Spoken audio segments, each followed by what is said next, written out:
is so complex now from a scientific standpoint.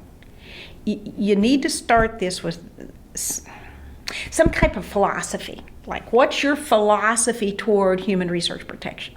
Okay. And it really, over time, I didn't start there. Over time, I've become very committed to protecting human volunteers, and very committed, my philosophy, and I can articulate it for you, is to promote research within the current ethical, legal, regulatory framework, and to try to shape that framework at the national level. Now, I didn't start with that philosophy. It wasn't until I was about in my 40s, all right? I mean, I've been in the business about 20 years before I began to realize, but I am very committed. So that shapes the decisions I make. Decisions I make at work, decisions I make in working with young research administrators. Because I think it's very important that you try to promote research. I value research. I need research. My family needs research, all right? To promote research, but within an ethical and legal regulatory framework. But the challenge that has come is that framework is not static.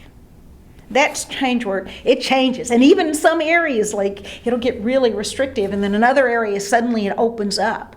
And there's all this constant change. So you have to learn, where is the framework as a research administrator? That's one challenge. Then, so what is that framework? And then, why do we have it? So that's a huge challenge. It's not just learning what are the rules, but why are they there, and what are the ethical reasons why those rules are important?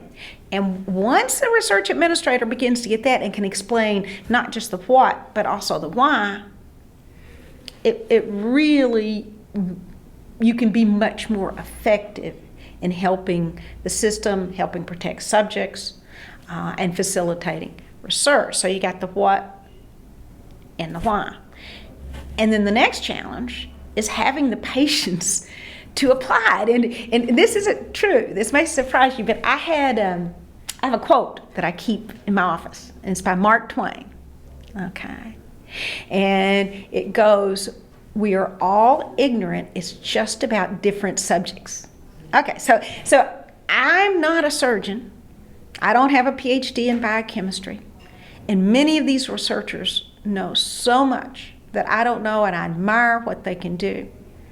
Likewise, they don't necessarily, at least in our current system, when they get their advanced degree, they hear, they'll have a little bit about ethics, but they don't come into research with a huge background in ethics or a huge background in the regulatory requirements. And keep in mind that framework is changing constantly.